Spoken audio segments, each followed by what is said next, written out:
বিসমিল্লাহির আসলে আপনারা ক্ষমা করবেন, আপনারা দীর্ঘক্ষণ ধরে আপনাদের এই বেসিক্যালি দাবির বিষয় নিয়ে 11টি বছর ধরে এই বক্তব্য শুনিয়ে যাচ্ছে, আর ধৈর্যেরও বাঁধ ভেঙে গেছে। আসলে বাড়ি ফেরার পালা। আমরাও আগ্রহ থাকতে চাই না, আমরাও ঘরে ফিরতে চাই। সেই ঘর থেকে বের হয়েছি, সেই ঘরে ফেরাও এখন হয় না সেভাবে। রাজপথ থেকে এবং বিভিন্ন অফিস আদালত, বিভিন্ন জায়গায় আমাদের দৌড়াদৌড়ি করতে হয়। আমরা আসলে ক্লান্ত হয়ে গেছি। এই জন্য আপনারা যারা ধৈর্য সহকারে আমাদের এই প্রতিনিধি সমাবেশে উপস্থিত হয়েছে, সবাইকে হৃদয়ের গভীর থেকে শুভেচ্ছা এবং অভিনন্দন। আজকের এই অনুষ্ঠানের সম্মানিত সভাপতি, বাংলাদেশ সরকারি কর্মকর্তা কর্মচারী কল্যাণ সমিতির সভাপতি জনাব মেহেদী হাসান, অনুষ্ঠান সঞ্চালনা করছেন আমাদের আব্দুল কাদের ভাই এবং রমজান ভাই, উপস্থিত আছেন আজকের অনুষ্ঠানে আমার সম্মানিত প্রধান অতিথি, আমাদের এই সংগঠনের আহ্বায়ক আব্দুল মালিক ভাই। সবাই মালিক ভাইকে ভালোভাবে চিনেন, তিনি একজন ত্যাগী এবং বলিষ্ঠ কণ্ঠ, যিনি যারা থেমে যায় তিনি সেখান থেকে শুরু করেন আমাদের আব্দুল মালিক ভাই। উপস্থিত আছেন আমাদের সদস্য হিসেবে আজকের অনুষ্ঠানের যুগ্ম আহ্বায়ক শাহাবুদ্দিন মুন্সি ভাই এবং কেন্দ্রীয় কমিটির সদস্য শেরেবাংলা কৃষি বিশ্ববিদ্যালয়ের সম্মানিত সদস্য শেখ রাসেল। উপস্থিত আছেন এই চট্টগ্রাম বিভিন্ন দপ্তর থেকে আগত আমাদের সম্মানিত ভাইয়েরা, বিশেষ করে আমাদের এই মুরব্বী আমাদের শরীফুল্লাহ ভাই, জীবনের শেষ প্রান্তে এসে এখনো তিনি এই দাবির সাথেই একত্রতা ঘোষণা করে এই দীর্ঘদিন ধরে উনি কিন্তু চলে যাবেন, কিন্তু এই ফল ভোগ করবো আমরা যারা ইয়ং জেনারেশন আছি। কিন্তু দেখা যাচ্ছে আজকের উপস্থিতি আমাদের প্রতিনিধি সমাবেশে যদিও উপস্থিতি মোটামুটি আছে, কিন্তু তারা কিন্তু হাল ছাড়েনি। তাদেরকে দেখেই আমরা কিন্তু সংগঠনের হাল ধরেছি। শরীফুল্লাহ ভাই সহ আমাদের আব্দুল কাদের ভাই, বিপ্লব ভাই, নুরুল ইসলাম ভাই, আবু সাইদ ভাই, মোহাম্মদ ইব্রাহিম ভাই সহ অসংখ্য আমাদের বিভিন্ন দপ্তরের সংগঠনের নেতৃবৃন্দ আপনারা এসেছেন। আসলে বিষয়গুলো আমরা দীর্ঘদিন যাবত আমরা পে স্কেলের জন্য যে আন্দোলন সংগ্রাম করে যাচ্ছি, সেটা আমাদের খুব কষ্টের বিষয়। আমি যদি বলি যে একজন কর্মচারীর বাস্তব জীবনের গল্প, সে যখন অফিসে যায় সে চিন্তা করে যে আমি যে আজকে অফিসে যাচ্ছি আমার বাসায় ফেরার পর্যন্ত বাজার লাগবে, এই বাজারের টাকা কোথায় পাবো। তারপর তিনি কিভাবে মাসটা শেষ করবেন তার এই চিন্তাটাই তার অফিসে ইভেন্ট করে, যার কারণে সে কিন্তু সুস্থ সেবা দিতে পারে না। আর দিতে পারেন না, পরবর্তী কি হয়, ভুল হয়। এই ভুলের কারণে তাদের অনেক কিছু সর্বোচ্চ থেকে শুরু করে মানসিক যে টর্চার কর্মকর্তাদের, সেগুলো সহ্য করতে হয়। আচ্ছা, দ্রব্যমূল্যের জীবনের চাপে আজকে বাজারে যদি আমরা যাই, তাহলে বাজারে গেলে আজ থেকে 5 বছর 10 বছর আগে 1000 টাকার নোট একটি নিয়ে গেলে কিন্তু এক ব্যাগ বাজার ভর্তি করে আনা যেত। বর্তমান সময়ে আপনারা বলেন যে 1000 টাকার মূল্য আজকে 300 টাকায় চলে গেছে, তাহলে কিভাবে চলবে? এদিকে আমার সন্তানের ভবিষ্যৎ নিশ্চিত করার জন্য আমাদের তো অবশ্যই আমরা ডাল ভাত চাই না, আমার সন্তানের ভবিষ্যৎ গড়ার জন্য তো আমাদের অর্থনৈতিক সমৃদ্ধি লাগবে। কিন্তু দেখা যাচ্ছে আমরা একটি ভালো স্কুলে আমাদের সন্তানদেরকে পড়াতে পারছি না। আপনার বৃদ্ধ বাবা মার চিকিৎসা কতটুকু পাচ্ছেন না, আপনি সন্তান হিসেবে ব্যর্থ হয়ে যাচ্ছেন, মানসিক কষ্টে জর্জরিত হয়ে যাচ্ছেন। শেষ জীবনে বাবা মার চিকিৎসাও আপনি সঠিকভাবে করতে পারছেন না। আপনার ব্যাংক লোন হয়ে গেছে, আপনার জীবন লোন হয়ে গেছে। এই যে বাস্তব জীবনের গল্প আজকে নয়, বাস্তব জীবনের কথাগুলো আজকে তুলে ধরার জন্য আজকের এই প্রতিনিধি সমাবেশে এসেছি। প্রিয় বন্ধুরা, প্রিয় সহকর্মীরা, আজকে আপনারা আমাকে হাত দিয়ে বলুন, মাসের 15 দিনে কি করে হবে যায় এবং বাকি 15 মাস আপনারা সঠিকভাবে 15 দিন চলতে পারেন কিনা? আমাকে হাত দিয়ে বলুন। আজকে আপনারা চিন্তায় থাকেন, আপনার প্রতিবেশী, আপনার অনুষ্ঠান আসলে আপনার দিকে তাকিয়ে থাকে যে আমার বন্ধু, আমার ভাই, আমার মামা সে সরকারি চাকরি করে, আপনার কাছে যে চাহিদা, এই চাহিদা অনুযায়ী আপনি সমাজে কিন্তু মেটাতে পারছেন না। আপনার বন্ধুরা, আপনার আজকে যে আমার বাতিল ভাই বলে গেছে যে 6 টাকার টিফিন ভাতা, এই 6 টাকার টিফিন ভাতা দিয়ে কি হয় বলেন? আজকে এই যে মালিক ভাই, আমরা প্রধানমন্ত্রীর কার্যালয়ে স্মারকলিপি দেওয়ার পথে তার ক্ষুধা, তো রাস্তায় এখন কি কি করি, তো মোয়ালাকে ডাকা হলো, ভাই মোয়া দেন, তো একটা মোয়া কত? 10 টাকা, তো এক বোতল পানির দাম হলো 20 টাকা, 30 টাকা না? একটা মোয়া কিলো, ওই ভিডিওটা আমি করেছি, ওই ভিডিওটা আমি ছাড়ছিলাম। তো বর্তমানে একটা মোয়ার দাম যদি 10 টাকা হয়, একটা পানির বোতলের দাম যদি 20 টাকা হয়, 30 টাকা, মাসে 900 টাকা।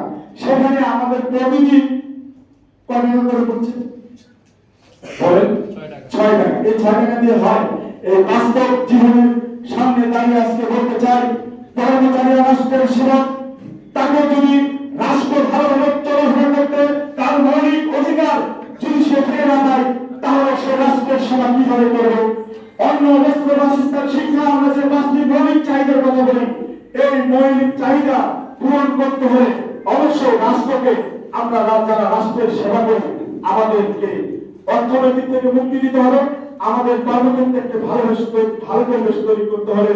অবশ্যই আমাদের পে স্কেল খরচ হয়ে গেছে, আগে বলতাম ওয়াজিব, এখন খরচ হয়ে গেছে। আমি বলতে চাই, আজ থেকে 10 বছর আগে একজন এক ভরি সোনার দাম আপনার এক মাসের বেতন দিয়ে আপনি কিন্তু 1 ভরি সোনা কিনতে পারতেন। আজকে আপনার এই গোল্ডের দাম আপনার কত? 2 লাখ ধরি, 2 লাখ। আচ্ছা, আপনার আজ থেকে 10 বছর আগে ডলারের দাম কত ছিল? আজকে 1 টাকার সমপরিমাণ 120 টাকা। আমরা প্রজাতন্ত্রের কর্মচারী, আমাদের বেতনের বাড়ানোর কথা হলে শুরু হয়ে যায় রাশিয়া ইউক্রেনের যুদ্ধ, আমাদের বেতন বাড়ানোর কথা শুরু হয় শুধু অর্থনৈতিক সংকট, ঋণ, এখন শুরু হয়েছে ইরান এবং ইসরায়েলের যুদ্ধ। নানান তালবাহানা সরকারি কর্মচারীদের বেতন বৃদ্ধি করতে আসলে পদে সরকারি কর্মচারীদেরকে বঞ্চিত করা হচ্ছে। আপনারা 2015 সালের প্রেসক্লাব সরকার আমাদের অধিকার ক্ষুণ্ণ করেছে, আমাদের টাইম স্কেল সিলেকশনকে আমাদের থেকে কেড়ে নিয়েছে, আমাদের দক্ষতা ইনক্রিমেন্ট কেড়ে নিয়েছে, এবং আমরা যে শতভাগ পেনশন, আমি যদি একজন 20 গ্রেডের কর্মচারীর কথা বলি, সে আজকে পেনশন 20 লাখ টাকা পায়, অর্ধেক পেনশন দেওয়া হচ্ছে। আজকে যদি সে ফুল পেনশন পেত 40 লক্ষ টাকা, সে মাসে ব্যাংকে এবং বিভিন্ন ব্যবসা বাণিজ্য করলে তার মাসে 40,000 টাকা আসতো। কিন্তু দুঃখের পরিতাপের বিষয়, যখন এই কর্মচারী 20 লক্ষ টাকা দিয়ে সে বাড়িতে তার সন্তান স্বপ্ন থেকে এই বাবার টাকা দিয়ে আমি বিদেশে যাব, আমি আমার স্বপ্ন পূরণ করবো, ওই মেয়েটি চিন্তা করে শ্বশুর বাড়িতে অনেক কষ্টে অন্তহারা হারে আমার বাবা চাকরিজীবী, আমি 5 লক্ষ টাকা পাবো। আমার স্ত্রী চিন্তা করে, আমার স্বামী দীর্ঘদিন আমাকে আমার সংসার জীবনে তো কিছু পেলেন না, হয়তো আমার নামে 10 লক্ষ টাকার একটা ডিপোজিট করে দেবেন, এবং আমি কর্মচারী অবসরে আমি চিন্তা করি, আমি মুসলিম, আমি একটি হজ পালন করবো সে জীবনে, তাহলে এই 20 লক্ষ টাকা দিয়ে কতজনের চিন্তা। তারপরে যদি কি দেখা যায়, ওই গরিব কর্মচারী, 20 গ্রেডের কর্মচারী 20 লক্ষ টাকা সন্তান, স্ত্রী, নাতিপুতিকে দিয়ে সে নিঃস্ব হয়ে যায়, পরবর্তীতে অবসরের 1 থেকে 2 বছরের মধ্যে সে স্টক করে মারা যায়, অথবা বিস্তারিত হয়ে যায়। এই পরিত্যাগ করতে হবে। আজকের এই সমাজ থেকে সরকার মহোদয়কে অনুরোধ করতে চাই, আমাদের শতভাগ পেনশন দিতে হবে, দিতে হবে, দিতে হবে। আমাদের টাকা নিয়ে পেনশন ব্যাংকে দেবে, আর মাসে আমাদেরকে 10,000 টাকা পেনশন দিবেন, আমার ওষুধের টাকাই তো হয় না। এই অবসানের একটা অবসান চাই। আমরা আমাদের টাইম স্কেল সিলেকশনকে ফেরত চাই। আজকে এই বিকজ আমরা যারা স্বয়ংক্রিয় বেতন পরবর্তী ধাপ যুগ ধরে এনেছি, নিয়ম আছে 10 বছর 5 বছর ধরে তাদের পরবর্তী ধাপের কোনো ধাপ রেখে যায় না। ওই সময় বলা হয়েছিল 2015 পে স্কেলে বলা হয়েছিল দ্রব্যমূল্যের দাম যদি বেড়ে যায় প্রতি বছর এটা সমন্বয় করা হবে, কিন্তু সেই 5% মধ্যে আমরা আটকা পড়েছি। আমাদের কি ফ্যাক্টরি নাই? 5% পাওয়া, 10% দনাদের কি সরকারি কর্মচারীরা চলতে পারে? আজকে একটি ভালো পাঞ্জাবি গায়ে দিয়ে আমাদের বেতন নাই, এত সুন্দর পাঞ্জাবি কোথা থেকে আসছে? আমরা বাগান ফুলের মতো আমাদের ভেতর করে ফিটফাট, কিন্তু ভিতরে তার মতো রক্তাক্ত। আমরা বুকের কষ্ট বুকে চাপালে স্ত্রী সন্তান পরিবারকে চালানোর জন্য প্রতিবেশীর সাথে সমন্বয় করে চলতে চলতে আমরা দেনা পাওনার হিসাব পাহাড় পরিমাণ হয়ে গেছে। আজকে বর্তমান সরকার অবশ্যই নেতৃত্ব বেগম খালেদা জিয়ার কাছে স্মরণ করতে চাই। তিনি আমাদেরকে শিখিয়ে গেছেন সংগ্রাম করে কিভাবে অধিকার আদায় করতে হয়। আজকে তার সন্তান শহীদ জিয়াউর রহমানের সন্তান তারেক রহমানকে দেখেছি, আজকে তিনি পায়ে হেঁটে সচিব হয়ে গেছেন।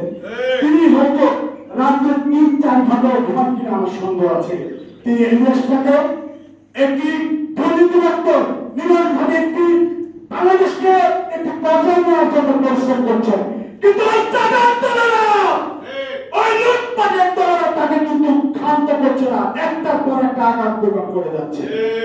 আমরা পরিষ্কার ভাষায় বলতে চাই, ওই দুর্নীতিবাদ যে আমলাই হোক, যে কামলাই হোক, আর যে নেতাই হোক, কোথায় ভাষায় বলতে চাই, কোন দুর্নীতি কোন কিছুর সাথে আমরা সরে না। বর্তমান সরকার প্রেস কেনার জন্য নির্বাচনে এজেন্ডা রেখেছেন, প্রেস কেনার কথা বলছেন, আমরা তার উপর আস্থা রাখতে চাই। আমাদেরকে বলা হলো যে আপনারা গোয়েন্দা সংস্থার লোক দিয়ে আমাদেরকে তুলে নিয়ে যাওয়া হয়, আপনাদের আন্দোলন বন্ধ করুন, আমরা আলোচনার মাধ্যমে এটা করব। আমাদেরকে নিয়ে গেলেন, আমরা ভেবেছি ডক্টর মোহাম্মদ ইউনূস মহোদয়ের সাথে আমাদের বসাবেন, আপনারা তো দেখেছেন মিডিয়াতে। আমাদেরকে নিয়ে গেলেন আমার এরপরে ছাত্রীদের কাছে আমাদের শান্তিতে ধরাই দিল। আমরা বললাম যে আমরা তো আপনার সাথে আলোচনা করতে আসি নাই, আমরা সরকার প্রধান উপদেষ্টার সাথে আমরা বসতে চাই। কিন্তু সেদিন আমাদের ডিসি মাসুদ সাহেব বলেছিলেন আমি সাক্ষাতের ব্যবস্থা করব, তিনি কিন্তু নিয়ে গেছেন, কিন্তু আমাদেরকে ওখানে ফিটিং দেওয়া হলো। আমরা আন্দোলন থামিয়ে দিলাম, কিন্তু আমাদেরকে বললো এটা দেখবো, কিন্তু আর দেখল না। যাই হোক, এই সরকার বা বিগত সরকার আপনার কমিশন গঠন করেছে, এই রিপোর্ট আপনার পেশ করছে। বর্তমান সময়ে সচিব কমিটির যে রিপোর্ট একটি গুরুত্বপূর্ণ রিপোর্ট। আমরা চাই ও কেবল মাথায় তেল দিল তা হবে না। আমার বেতন হলো 20,000, আর পরবর্তী ধাপ হলো 20,500, আর পরবর্তী ধাপ 1,60,000। এসব তাল বাহানা চলবে না।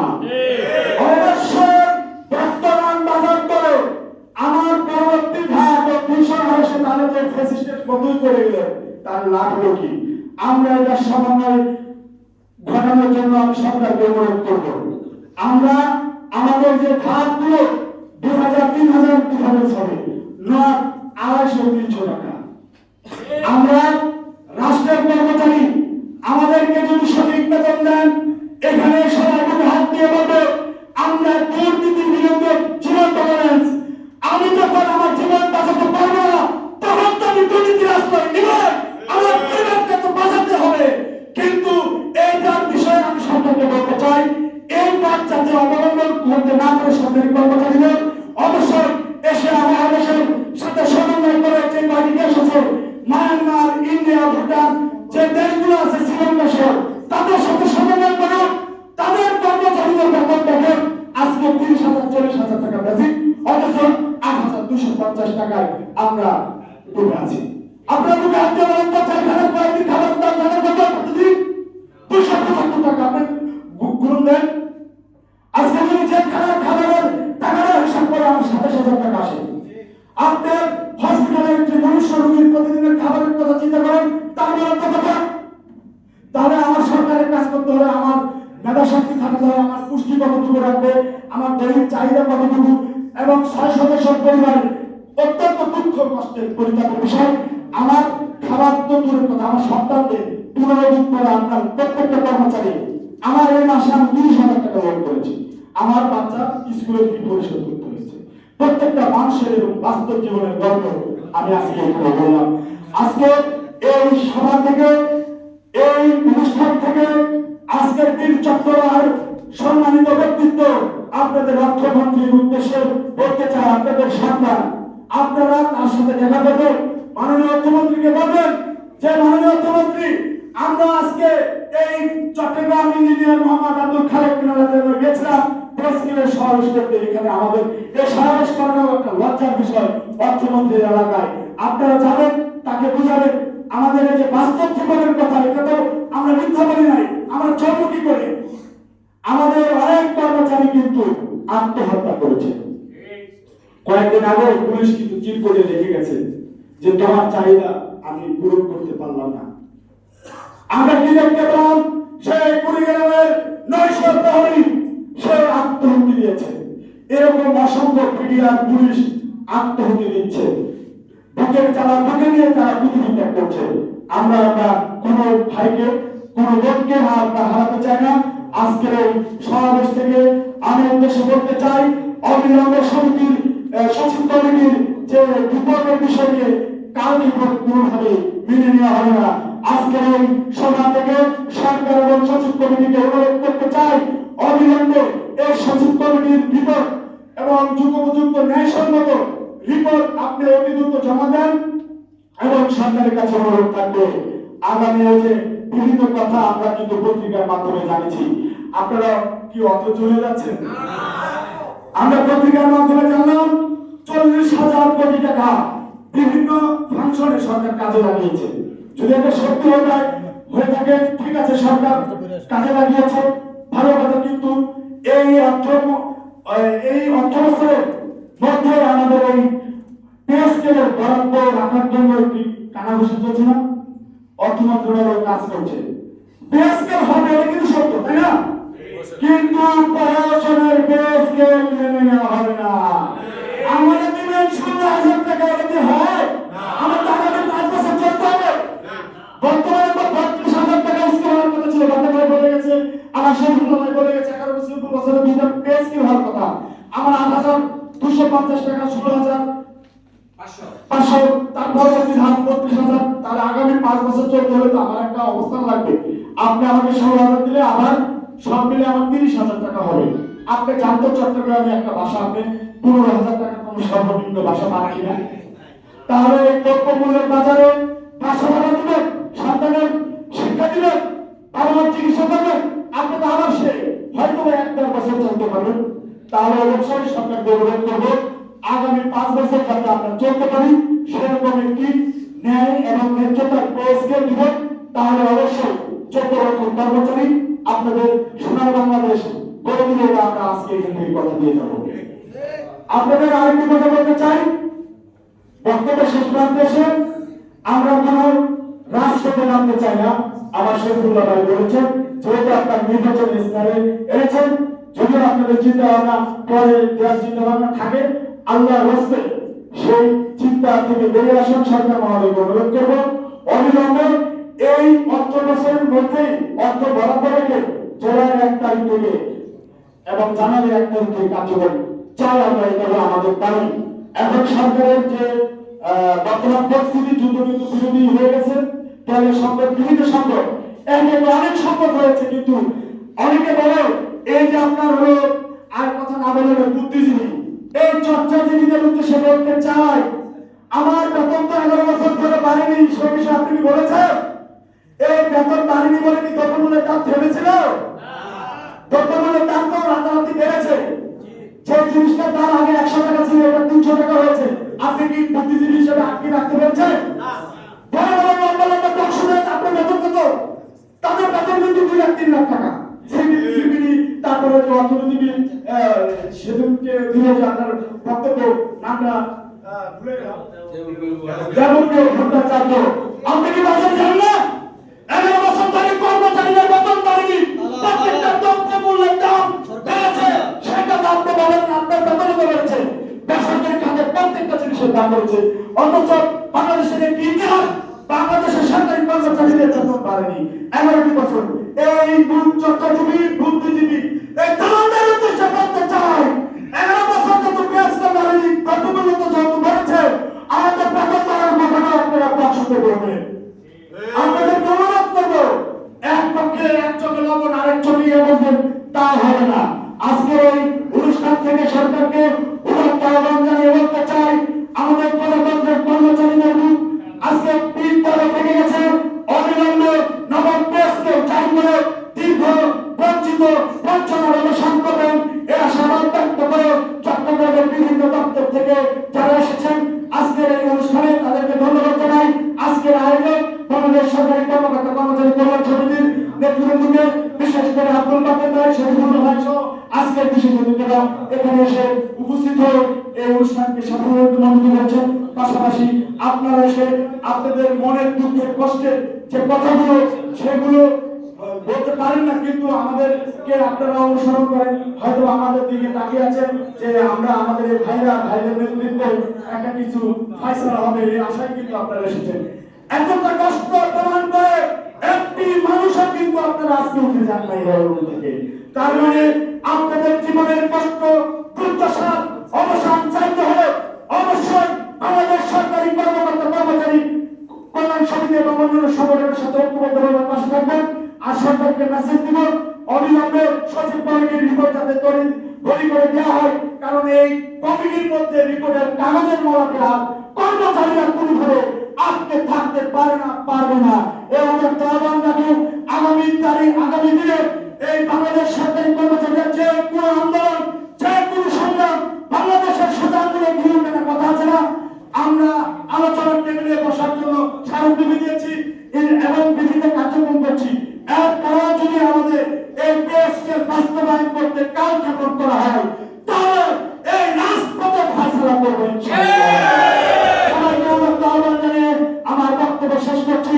উদয়ের পথে শরীকার বাণী, ভয় নাই ওরে ভয় নাই, নিঃশ্বাসে যাবে পাঞ্চে করবে দান, ভয় নাই তার ভয় নাই। ধন্যবাদ সবাইকে।